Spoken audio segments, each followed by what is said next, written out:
চাক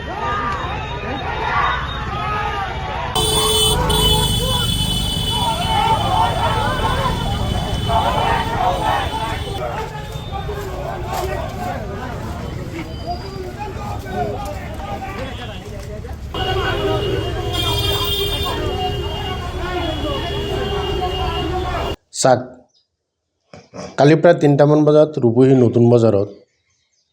যিটো কাণ্ড বিজেপিৰ গুণ্ডা বাহিনী কৰিলে গোটেই অসমবাসী বা তথা ভাৰতবাসী আজি গৰিহণা দিছে বিজেপিৰ ওপৰত যে আজি এই অসম চৰকাৰৰ দিনত ভাৰতবৰ্ষৰ যিটো ৰাজনীতি বিজেপিৰ চৰকাৰৰ দিনত অসম চৰকাৰ মাননীয় আমাৰ মুখ্যমন্ত্ৰী ডাঙৰীয়াৰ নেতৃত্বত যি গুণ্ডা বাহিনী ৰূপহী হাটত চলি আছে আজি সাংসদ নিৰাপদ নাই আমি জনসাধাৰণ কেনেকৈ নিৰাপদ থাকিম আমি বহুত এটা কষ্ট ভোগ কৰি আছোঁ অসমত জাতি ধৰ্ম নিৰ্বিশেষে সকলোৱে কালিৰ পৰা এটা আলোচনা কৰি আছে যে সাংসদ এজন নিৰাপত্তা নাই আমি ধৰ্ম নিৰপেক্ষ দেশ হিচাপে আমি কেনেকৈ নিৰাপত্তাত থাকিম তে আমি গৰিহণা জনাইছোঁ যে এনেকুৱা গুণ্ডা বাহিনীৰ যিটো দল বিজেপি দল আমি সৰ্বধৰ্ম হিচাপে তেওঁলোকক অহা পঞ্চায়তৰ নিৰ্বাচনতে আৰম্ভ হ'ব ৰাইজে এইটো তেওঁলোকক দেখুৱাই দিব যে আমি ধৰ্ম নিৰপেক্ষ ৰাষ্ট্ৰ হিচাপে আজি হিন্দু ধৰ্মই হওক ইছলাম ধৰ্মই হওক জৈন ধৰ্মই হওক বৌদ্ধ ধৰ্মই হওক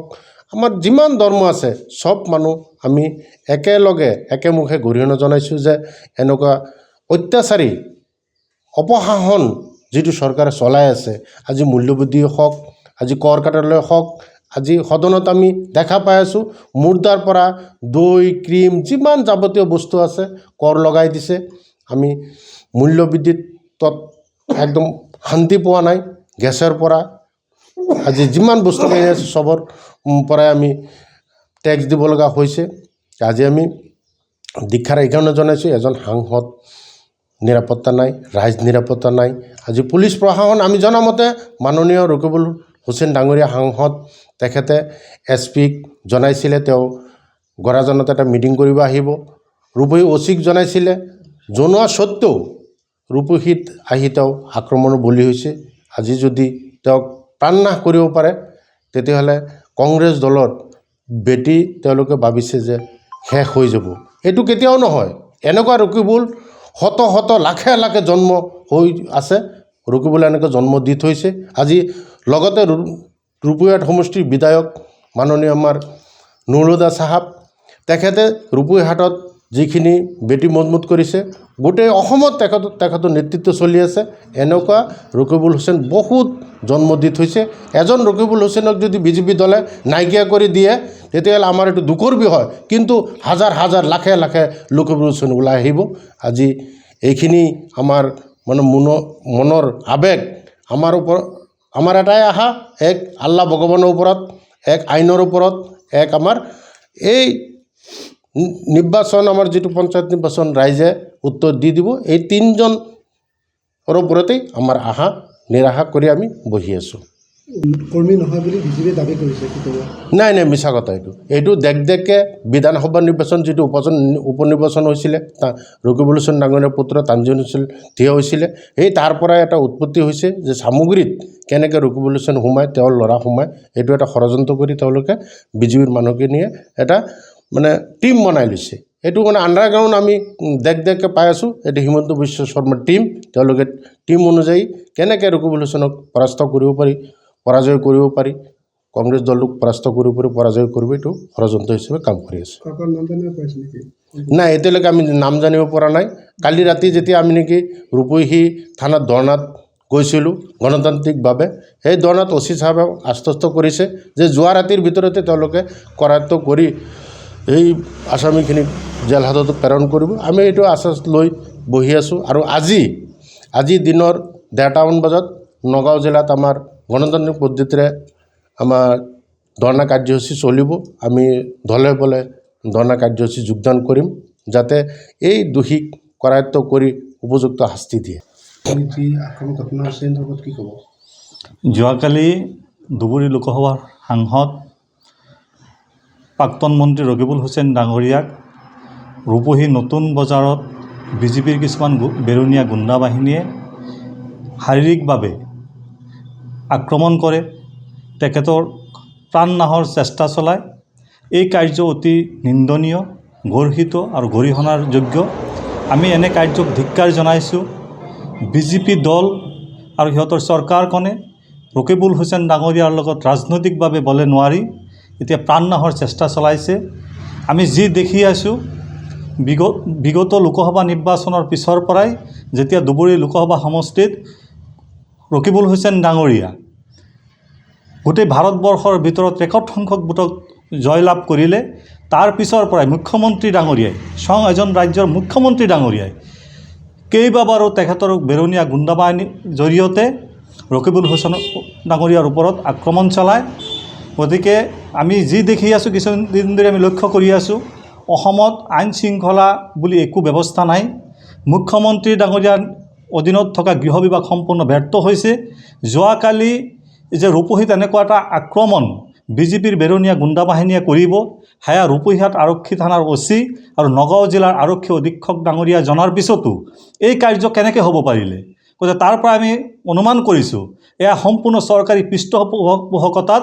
ৰকিবুল হুছেইনক একেবাৰে নিঃশেষ কৰাৰ এটা ষড়যন্ত্ৰ চলি আছে। আমি এনে কাৰ্যক পুনৰ ধিক্কাৰ জনাইছোঁ আৰু যিসকল বিজেপিৰ বেৰুনীয়া গুণ্ডা বাহিনীয়ে এই কাৰ্য সংঘটিত কৰিলে সেইবিলাকক অতি শীঘ্ৰে কৰায়ত্ব কৰি দৃষ্টান্তমূলক শাস্তি দিব লাগে। আমি বিগত কিছুদিন ধৰি দেখি আছোঁ, যেতিয়াই মুখ্যমন্ত্ৰী ডাঙৰীয়াৰ পত্নীৰ ভূমি কেলেংকাৰীৰ কথা পোহৰলৈ আহিব ধৰিলে, তেতিয়াই মুখ্যমন্ত্ৰী ডাঙৰীয়াই অসমৰ মানুহক সেই কথা পাহৰি পেলাবলৈ মাইণ্ড ডাইভাৰ্ট কৰিবলৈ হিন্দু মুছলমানৰ মাজত সংঘাতৰ সৃষ্টি কৰি দিয়ে। সদ্যহতে আপোনালোকে দেখি আছে, আপোনালোক সংবাদ মাধ্যমৰ কৰ্মী, আপোনালোকে দেখি আছে, প্ৰত্যক্ষ কৰি আছে, সদ্যহতে যেতিয়া মুখ্যমন্ত্ৰী ডাঙৰীয়াৰ মন্ত্ৰীসভাৰ এজন মন্ত্ৰীৰ কয়লা চিণ্ডিকেটৰ কথা তথ্য সহকাৰে ৰাজহুৱা হ'ল, সেই